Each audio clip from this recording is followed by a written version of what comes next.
Next, একটা ত্রিভুজ দিছে, একটা ত্রিভুজ দিয়ে আমাদের কাছে প্রশ্ন করছে অ্যাঙ্গেল এর ভ্যালু কত। অ্যাঙ্গেল এ কোনটা? অ্যাঙ্গেল এ হচ্ছে এই কোনটা, ঠিক আছে? তাহলে একটা ত্রিভুজের তিন বাহুর দৈর্ঘ্য তোমার যদি জানা থাকে এবং তুমি যদি এখান থেকে অ্যাঙ্গেল বের করতে চাও, তোমাকে কোসাইন রুল ইউজ করতে হবে। Cosine rule.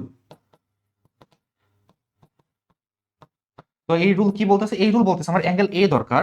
তো cos a এটা সমান সমান হবে কি বলতো? cos a সমান সমান হবে b square plus c square minus a square divided by 2bc। ঠিক আছে?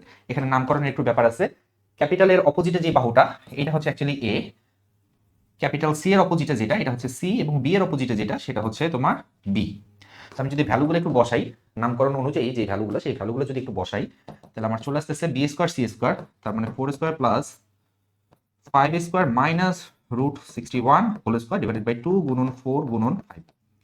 তোমরা যদি ক্যালকুলেটর চেপে একটু হিসাব নিকাশ করো, তাহলে দেখবা যে তোমার এই যে ভ্যালুটা, এটা একটু ক্যালকুলেটরে হিসাব করো, এটার ভ্যালু হচ্ছে -1/2। তো -1/2। তোমরা সবাই জানো cos a ইকুয়াল টু যদি -1/2 হয়, তাহলে এর ভ্যালু হবে 120 ডিগ্রি। তোমাদের নদী নৌকার যে অঙ্কগুলা, সেখানে কিন্তু এই জিনিসটা প্রচুর পরিমাণে তোমরা ব্যবহার করছো। cos এর ভ্যালু -1/2 হলে এর ভ্যালু হয় 120 ডিগ্রি। বাট তুমি যদি স্টিল না জানো, তাহলে এটাকে cos ইনভার্স -1/2 করো। cos এ সমান -1/2 হলে a সমান হবে cos ইনভার্স -1/2। এখান থেকে তুমি এর ভ্যালু পাবা, এবং এর ভ্যালু হচ্ছে 120 ডিগ্রি। কোথায় আছে? অপশন ঘতে আছে। ওকে,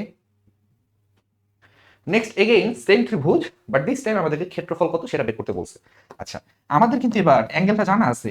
একটু আগে অ্যাঙ্গেলটা বের করলাম, অ্যাঙ্গেলটা ছিল 120 ডিগ্রি, তাই না? অ্যাঙ্গেল যদি জানা থাকে, ক্ষেত্রফল হবে কিভাবে? ক্ষেত্রফল হবে ডেল্টা, এটা সমান সমান হাফ গুণন দুইটা সন্নিহিত বাহু, একটা হচ্ছে 5, একটা হচ্ছে 4, তার সাথে যাবে সাইন এই অ্যাঙ্গেলটা 120 ডিগ্রি। তাহলে এটা হিসাব নিকাশ করলে 4 আর হাফ গুণ করলে 2, 5 দুগুণে 10, সাইন 120 ডিগ্রিকে আমি 180 ডিগ্রি মাইনাস 60 ডিগ্রি লিখতে পারি। ঠিক আছে না? 180 মাইনাস 60, 180 মাইনাস 60 মানে দ্বিতীয় চতুর্ভাগ, যেখানে কিন্তু সাইন পজিটিভ। তাহলে এটাকে আবার তুমি লিখতে পারো 10 সাইন 60 ডিগ্রি। সাইন 60 ভ্যালু আমাদের জানা আছে, সেটা হচ্ছে √3 ডিভাইডেড বাই 2। হিসাব নিকাশ করলে 5√3 চলে আসে। 5√3 তুমি যদি একটু ক্যালকুলেটরে চাপো, দেখবা এটার ভ্যালুটা 8.67 আসে। সো 8.67 স্কয়ার ইউনিট বা বর্গ একক, এটা হচ্ছে কি আমাদের ক্ষেত্রফল এই প্রশ্নের। ক্লিয়ার?